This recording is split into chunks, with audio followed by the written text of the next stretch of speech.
Hi மகளே, மறுபடியும் RRK சமையல் சார்பாக உங்கள் எல்லாருக்குமே வணக்கம்.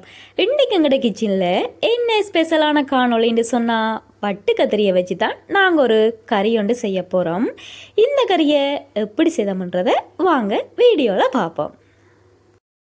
வட்டு கத்திரின்னு சொன்னாலே எங்களுக்கு கேட்கவே ஆசையாக இருக்குமென்று நினைக்கிறேன். ஏன்னு சொன்னால் முதலெல்லாம் இந்த வட்டு கத்திரி எங்கே பார்த்தாலுமே இருக்கும். இப்போ வட்டு கத்திரியை தேடி பிடிக்கிறதே ரொம்ப கஷ்டமாக போயிட்டுது. நான் இந்த வட்டு கத்திரியை எங்களோட மாமா விட்ட போயிருந்த டைமில் கண்டேன்.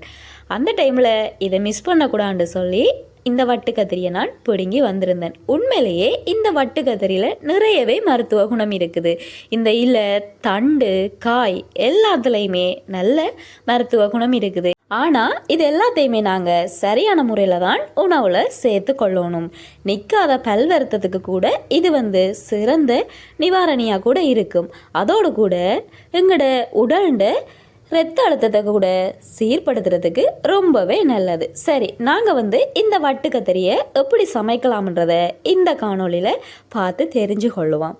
நான் காயையும் பழத்தையும் சேர்த்து தான் பிடுங்கி வந்திருந்தேன். பழத்தை எல்லாத்தையுமே எடுத்து வச்சுட்டு அதில் உள்ள காயை மட்டும்தான் நான் சமைக்க போகிறேன். அந்த காயில் உள்ள தண்டை நாங்கள் முதல்ல வெட்டி எடுக்கணும். வெட்டி எடுத்த பிறகு இந்த காயை கழுவி எடுத்துக்கொள்ளுவோம். கழுவினா பிறகு இதை நாங்கள் உரல்ல குத்தி போட்டும் எடுத்து சமைக்கலாம். நல்ல பிஞ்சின்னு சொன்னால் குத்தி சமைக்கிறது நல்லது. அதுக்கு ஒரு சட்டியில் கொஞ்சமாக தண்ணியை சேர்த்துட்டு இதுக்கு கயிறு ஊறாமல் இருக்க உப்பை சேர்த்து ரெடி பண்ணி வச்சுக்கொள்ளுவோம். அதோட நான் இடித்து சமைக்கல. ஏன்னு சொன்னால் கொஞ்சம் முத்தின காயாக இருந்தது. அதால் நல்ல சின்ன சின்னனாக தான் வெட்டி சமைச்சேன். நான் இடித்து சமைச்சா நல்லா டேஸ்ட்டாகவும் இருக்கும்.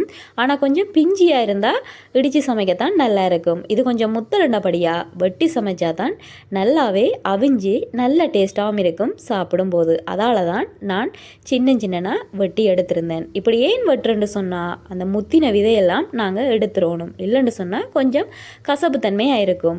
அதுக்காக நாங்கள் நல்ல சின்னனா வெட்டிட்டு முதலே நான் தண்ணியில் உப்பு சேர்த்திருந்தேன். அதே தண்ணியிலேயே இதை நல்ல வடிவாக 2-3 தரம் நாங்கள் கழுவி எடுக்கணும். அப்போ தான் அதில் உள்ள அந்த முத்தின விதை எல்லாமே அந்த தண்ணியோட போயிடும்.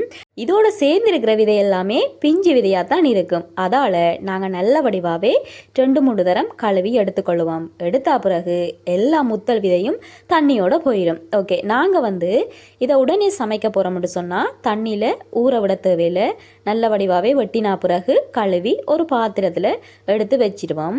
அப்படி இல்லைன்னு சொன்னால் கொஞ்சம் லேட்டாக தான் சமைக்க போகிறோம்னு சொன்னால் அதே தண்ணியிலேயே ஊற விட்டு கொள்ளுவோம். ஏன்னு சொன்னால் அது அந்த கயத்தன்மை இருக்கும். இல்லைன்னு சொன்னால் அதுக்காக தான் நாங்கள் தண்ணியில் உப்பு சேர்த்த தண்ணியில் ஊற விட்டு கொள்வது.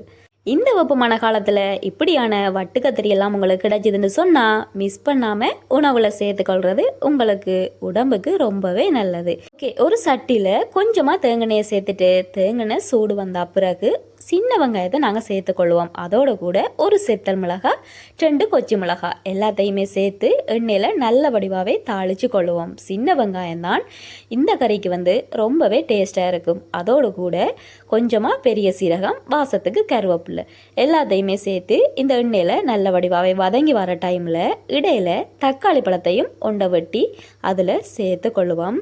தக்காளி பழத்தையும் அந்த பச்சை வாசனை போக மட்டும் நல்ல வடிவாகவே அதே எண்ணெயிலேயே நாங்கள் தாளித்து கொள்ளுவோம். அதோடு கூட நாங்கள் வெட்டி வச்சுருந்ததான அந்த வட்டு கத்திரியை இப்போ எல்லாமே பொரிஞ்சு வர டைமில் இதை நாங்கள் சேர்த்து கொள்ளுவோம்.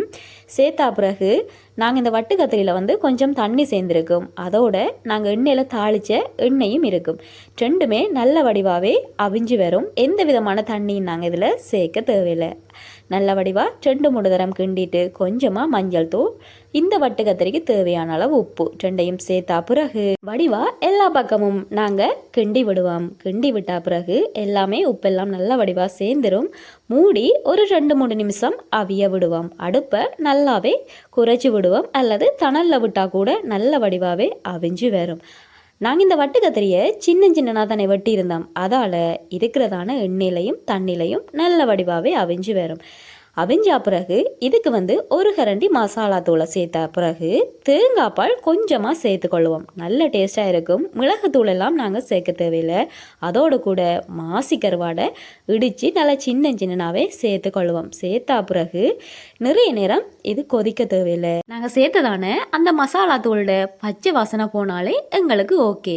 இந்த வட்டு கத்திரியை நாங்கள் பொரிச்சு செய்கிறத விட இப்படி பிரட்டல் கறியாக வச்சோம்னு சொன்னால் உண்மையிலேயே வேறு லெவல் சுவையாக இருக்கும். உங்களுக்கும் வட்டு கத்திரி கிடைச்சா இப்படி ஒருக்கா செய்து பாருங்கள். உண்மையிலேயே நல்ல சுவையாக இருக்கும். பிறகு என்ன, எங்களோட சேனலை யாராவது சப்ஸ்கிரைப் பண்ணாமல் தான் பார்க்குறீங்கன்னு சொன்னால் மறக்காமல் சப்ஸ்கிரைப் பண்ணி சப்போர்ட் பண்ணுங்கள். இன்னும் ஒரு சுவாரஸ்யமான சமையல் காணொளியில் நான் உங்களை மீண்டும் சந்திக்கிறேன். ஓகே, பாய் பாய்.